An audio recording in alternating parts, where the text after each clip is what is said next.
what I know now about YouTube, I did not know when I first started. Things I wished I would have understood, wished I would have knew. But now that I understand those things, it's making YouTube much easier to do. And I've got 5 things that I want to talk about today that I wished I would have known and understood when I started doing YouTube. This is not my only channel. I have another channel, but I have learned a lot from that channel. And I'm going to get to a point here, but I kind of want to talk about something before I go over these 5 points. And it's this right here. When you start a YouTube channel, you really don't know what you're doing. Maybe you have got a little education by watching other content creators and you think, well, I could do that, or people that teach you how to do YouTube, and you learn from that and you take a little bit from this person and this person and you build something from it.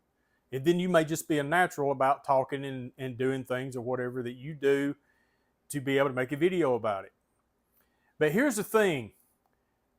When I started my other channel as a school custodian, I had no idea what I was doing. I had no idea that it was going to bring me to a point 8 years later to have this channel right here. So I'm taking the knowledge that I have learned over the years and the things that I wish I'd known and the things I've thought about and the things I've tried to improve, incorporating it into this channel right here. Because this channel is completely different than my other channel. Now, I occasionally sit down and talk like this right here on that other channel. The older I get, the more that I'm doing. So let's talk about them 5 points. And before I get any further, let me introduce myself. Hello, everyone. My name is Jeff. I appreciate you stopping by the channel. And let's jump in today. Now, I've got some notes here. That's something I don't normally do.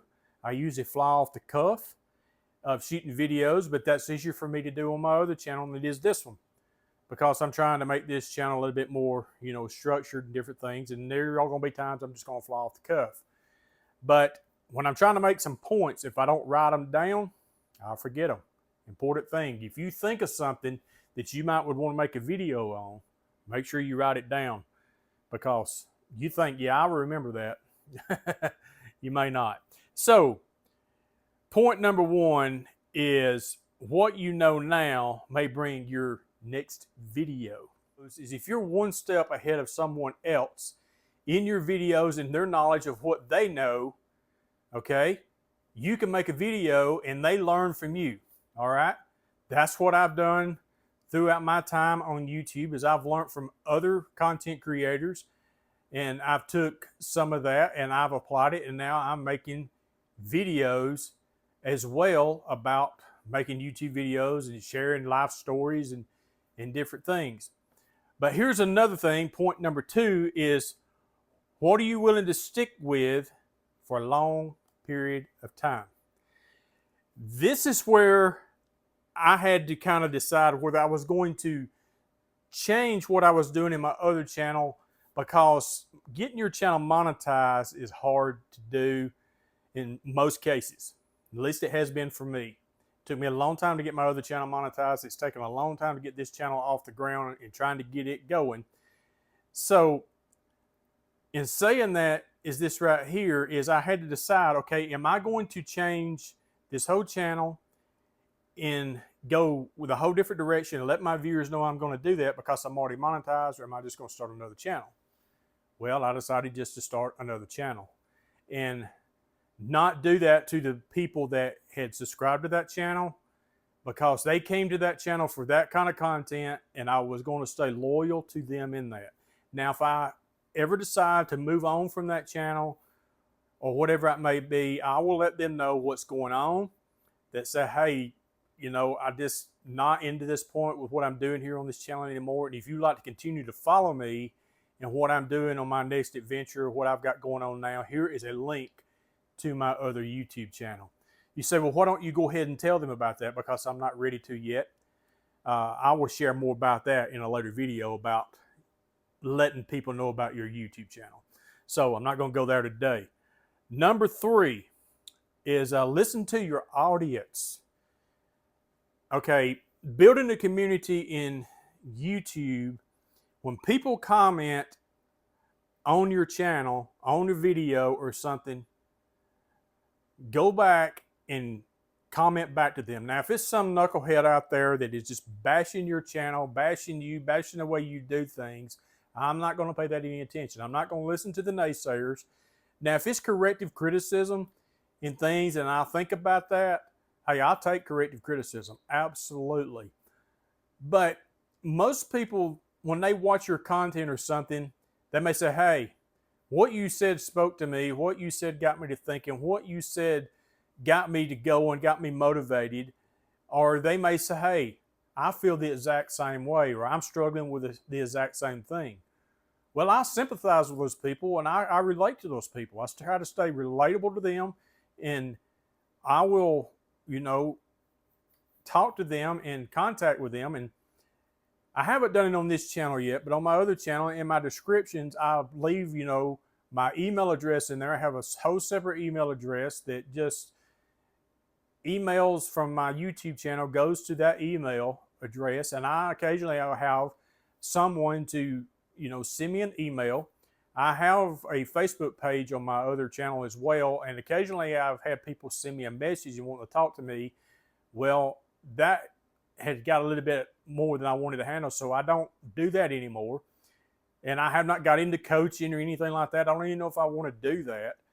But building that communication with your audience, with your subscribers, when you hit that record button, you are expressing yourself and you're putting yourself out there. When you post a video, you are becoming an influencer, a content creator, and you really are being a leader, whether you look at it that way or not. Because when people connect with you, they feel connected to you in a way that they relate to you, and they're looking to you to help them out or whatever it may be.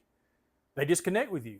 I mean, they get some kind of an attachment to that. I don't know how that works. And I look at myself sometimes when people will comment or say certain things. I'm like, man, I'm nobody but a dude. I'm just a dude. But when you put content out there and things, listen, things change for you, especially if your channel starts to grow and everything. So being connected with that audience is a great thing to do. It can become overwhelming at times. You have to set a pace with that.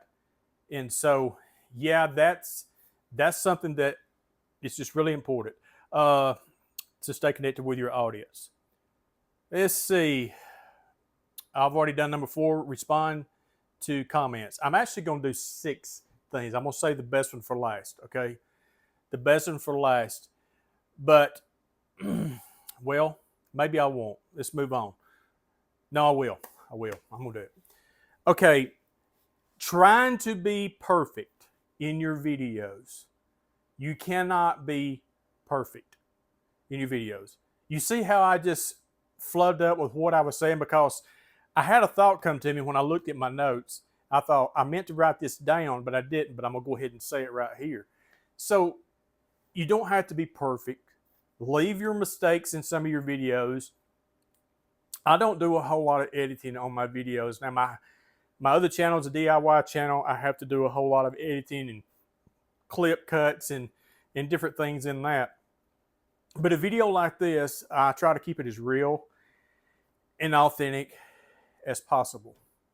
So in saying that is that, you don't have to be perfect in everything that you're doing. I think people appreciate you more being real with them and being who you are. They connect to that a whole lot more. Now, here is my final thing right here. I guess you say this is number 6 to the number 5, is keep it simple. Keep it simple. Because here's a problem that has been for me when I have went on this journey and when I got monetized on my other channel, is that I wanted it to grow so fast. I wanted to reach that, that point of where I was monetized in my channel. I want to reach monetization in this channel as well. But I've got to keep it simple. And when I say keeping it simple, that helps you stay more true to yourself. And it doesn't have to be complicated in what you're doing. There's so many content creators out there will tell you this. You don't have to go buy fancy cameras, fancy lighting. I know today's world we're so stimulated with things. We got the AI generated stuff and all the stuff that's flashing around in our world of different things. I think today it doesn't have to be as flashy in a lot of people's lives because they're tired of that and they want simple. And it's not the background you have. Whether yesterday I shot videos and I was on a body of water and I was outside and the birds were singing and it was absolutely beautiful and gorgeous. It was just a great scene. Hey, I love watching videos like that are out in nature. And those are awesome. But you can also shoot it in your house where you've got junk on the counter and everything's not perfect. The lighting's not perfect and things like that as well. The main thing is that you're keeping it simple and it's the message that you're saying that people are looking for and what they're listening to. That's what people want. They don't want, all the flashy stuff all the time. And I tell you something, for me personally, keeping it simple keeps me from getting burnt out. It keeps me from getting burnt out and keep. Okay, now I just had something happen. I'm using my iPhone 11 to record this video. A phone call came in and it just interrupted my video, cut it off right in just the middle of everything. So let's go back to the keeping it simple part. I use an iPhone 11 to record my videos on. And I will make a suggestion. If you're using your phone, put it on airplane mode while you are recording. Oh my goodness, that was awful. So now I had to start all over, and I am going to have to edit this video now to put this last part of this video in there. I've used this little mic right here, and it connects to my phone. And it's just a little box, has two little mics in it. I can't think of the name of this, but I will put a link in the description below where you can buy one of these, affiliated link. And also the tripod that I'm using also to put up in front of me to record on.